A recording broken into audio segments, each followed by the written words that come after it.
Zatopienie statku John Berry ze skarbem Roosevelta.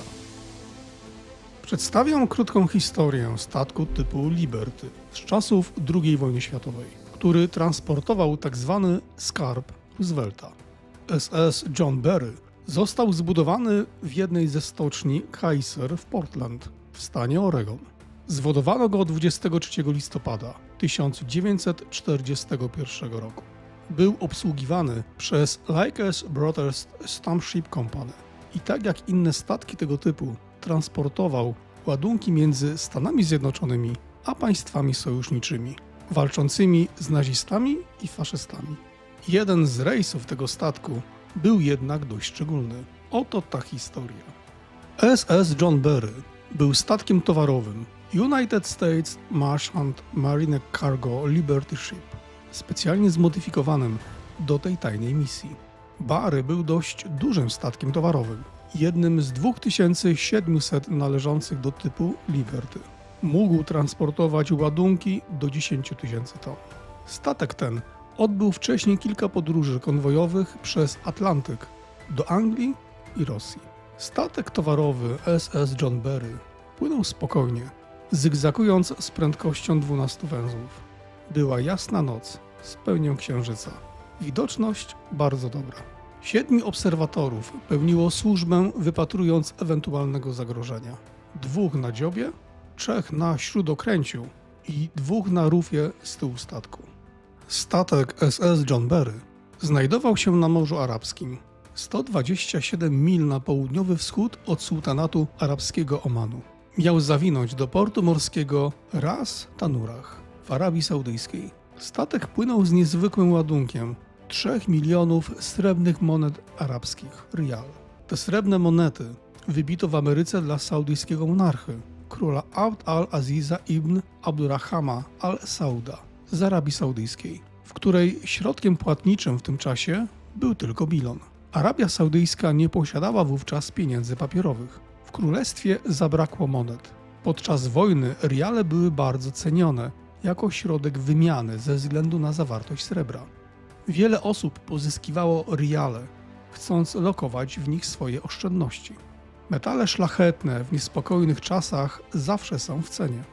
Dlatego monet zaczęło brakować. Do końca wojny dostarczono ze Stanów Zjednoczonych do Arabii Saudyjskiej w sumie 49 milionów riali. Riale były potrzebne, by wypłacić m.in. pensje pracownikom budującym nową rafinerię ropy naftowej i inne amerykańskie obiekty w Gahranie. John Berry znajdował się w konwoju na Morzu Karaibskim, gdy właściciel statku, Warshipping Administration, nakazał mu go opuścić i udać się do Portland w stanie Maine. Po dokowaniu został szybko rozładowany. Transportował 9040 ton ładunku. Następnie ruszył pełną parą do suchego doku Fletchera w Hopken w stanie New Jersey. Tam cała załoga otrzymała dokumenty zwalniające ze służby. Od tego momentu wszystko było owiane tajemnicą. Nowy kapitan statku, Joseph Elevard, musiał osobiście wybrać całą załogę. Podczas pobytu statku w suchym doku zamontowano 30-tonowy dźwig w ładowni nr 4. Zbudowano również drewniane sklepienie w ładowni nr 3. Miało 25 stóp szerokości, 40 stóp długości i 8 stóp wysokości. Zostało wykonane z dwucalowych, grubych desek drewnianych. Były one dwuwarstwowe, a deski leżały pod kątem prostym do siebie. To tam miał być składowany cenny ładunek. Po opuszczeniu suchego doku statek udał się do stoczni marynarki wojennej Filadelfii w Nowym Jorku. 14 ciągników siodłowych przywiozło łącznie 84 940 sztabek srebra z Narodowego Depozytu Srebra West Point w Nowym Jorku. Waga ładunku wynosiła 90 milionów uncji trojańskich, 2000 ton. Ten skarb był wart 26 milionów dolarów. Nic więc dziwnego, że był to ściśle tajny projekt nadzorowany i strzeżony przez FBI na zlecenie prezydenta. Oprócz srebra, SS John Berry miał przewozić diamenty przemysłowe warte 2 400 000 dolarów.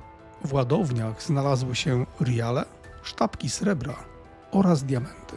Statek John Berry opuścił Filadelfię w stanie Nowy Jork z dużym konwojem. Przepłynął szczęśliwie przez Ocean Atlantycki, a następnie wpłynął przez Cieśninę Gibraltarską na Morze Śródziemne. Samotnie przepłynął przez Kanał Sueski i Morze Arabskie.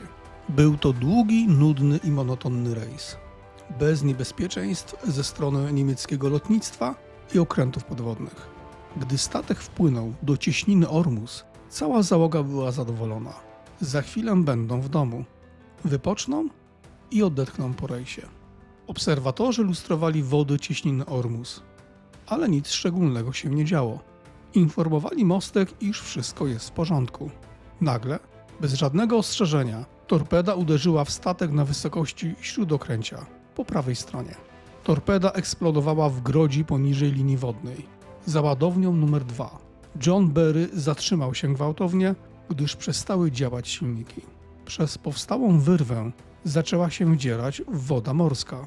Niestety załoga popełniła poważny błąd i zamknięto tylko jeden właz.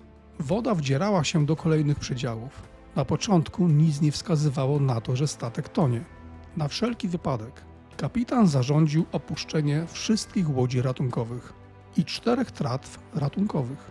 Po niespełna 10 minutach od eksplozji kapitan Joseph Elewald, który zdawał sobie sprawę z powagi uszkodzeń, wydał rozkaz opuszczenia statku. Toniemy! Wszyscy mają opuścić statek. Załoga bez paniki wykonała wydany rozkaz. Nikt nie wiedział, iż przygląda się temu dowódca U-859, który przez peryskop obserwował prowadzoną ewakuację. U-859 był dowodzony przez kapitan-lejtnanta Johanna Jebsena, 27-letniego oficera niemieckiej marynarki wojennej. Niemiecki dowódca, jak na standardy panujące w Kriegsmarine, wykazał się rycerskością i pozwolił odpłynąć załodze storpetowanego statku. Jebsen czekał, chcąc upewnić się, że na pokładzie nie ma już nikogo do obsługi dział dziobowych i rufowych, i wynurzył się. O godzinie 22:30 wystrzelił kolejną torpedę, trafiając w maszynownię burtową swojej ofiary. Załoga Johna Berry'ego obserwowała, jak ich okręt tonie. Kolejna torpeda wybuchła również na śródokręciu, ale tym razem na bakburcie. Uderzenie drugiej torpedy spowodowało przełamanie statku, którego 2 połowy szybko zniknęły pod falami. 66 rozbitków z całej załogi liczącej 68 zostało uratowanych. Zginęło tylko 2. Ocaleni zostali uratowani następnego dnia. Nikt z załogi ubota nie wiedział, jaki skarb został zatopiony. Skarb Franklina Delano Roosevelta poszedł na dno Morza Arabskiego, którego głębokość w tym miejscu wynosiła 8500 stóp. Jednostka została storpedowana 185 km, jakieś 115 mil od wybrzeży Omanu. Historia czasami potrafi pisać niesamowite scenariusze. John Berry został zatopiony przez ubota, który również transportował cenny ładunek, a była nim rtęć. U-859 transportował 31 ton ciekłej rtęci przechowywanej w małych metalowych pojemnikach. Wykonywał również ściśle tajną misję. U-859 wypłynął z Lille w Niemczech, a jego celem był port w Penang w Malezji, który był okupowany przez Japonię. Lecz gdy nadarzyła się okazja, niemiecki kapitan posyłał napotkane statki na dno. Oprócz srebrnych monet dla szejka Arabii Saudyjskiej, statek transportował różnorodny sprzęt wojenny przeznaczony dla walczącej Rosji oraz mały prezent od prezydenta Roosevelta dla rosyjskiego dyktatora Józefa Stalina. Prezentem tym było 2000 ton sztabek srebra, wartych, tak jak wspomniałem wcześniej, 26 milionów dolarów. Prezydent Roosevelt przez ostatnie 2 lata starał się o jak najlepsze relacje z Rosją radziecką. Wysyłając ten prezent, chciał jeszcze bardziej przypodobać się Stalinowi. Miała to być przysłowiowa wisienka na torcie ich wzajemnych relacji. Wiele osób do dnia dzisiejszego nie rozumie, dlaczego Roosevelt tak postąpił. Tym bardziej, iż Stany Zjednoczone wysyłały do Rosji znaczną pomoc w ramach Lend-Lease. Jak się później okazało, większość z tej pomocy nigdy nie została spłacona. Dziś wiemy, że prezydent USA miał słabość do Stalina. ale to już inna historia. Poinformowani o niedługim przybyciu Japończycy przygotowali wielką uroczystość. W doku Swettenham ćwiczyła japońska orkiestra dęta, chcąc z wielkimi honorami przywitać Niemców. Dla całej załogi przygotowano girlandy kwiatów. Wzdłuż doku zebrała się duża delegacja Niemców i Japończyków. Niestety U-859 nigdy do Penang nie dotarł. Został zatopiony przez brytyjski okręt podwodny HMS Trenchant, którym dowodził Arthur Hazard. Najpierw U-859 posłał na dno wielki skarb transportowany przez statek John Berry, a następnie sam został zatopiony. Ironia losu. Jednym z oficerów, który przeżył ten atak, był porucznik Horst Klatt.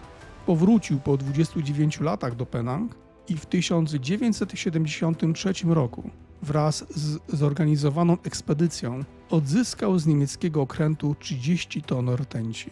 Nie inaczej było ze skarbem transportowanym przez John Berry.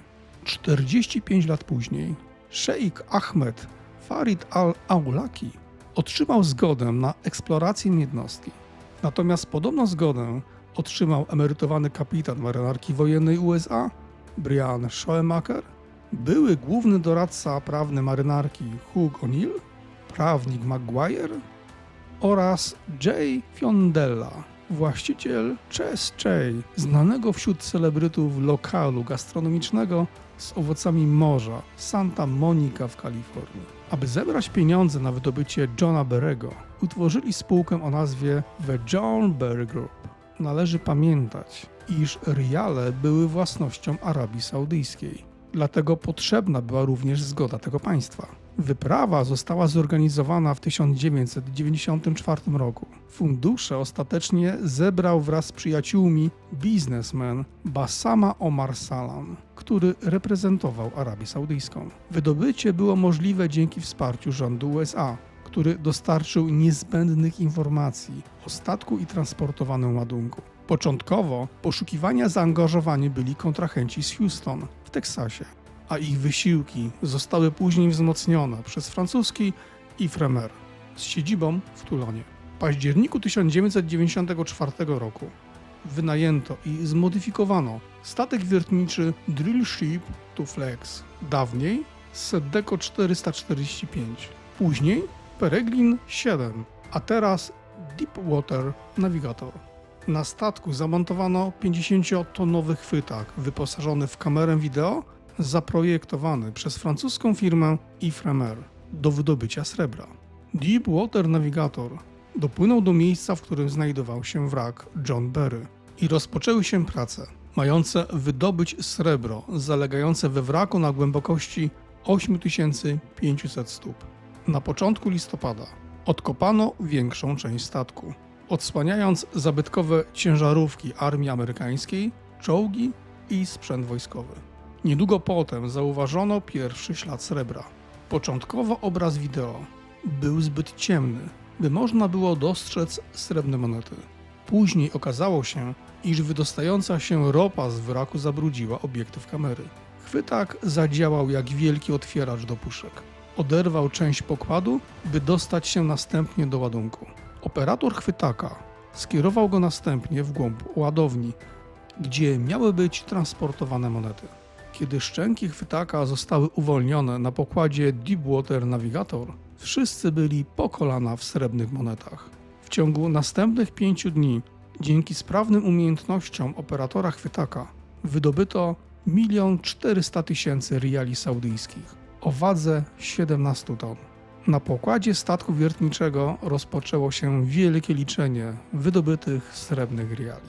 Uczestnikom ekspedycji nie udało się jednak wydobyć żadnej z 84 940 sztabek srebra, które ponoć nadal tam zalegają.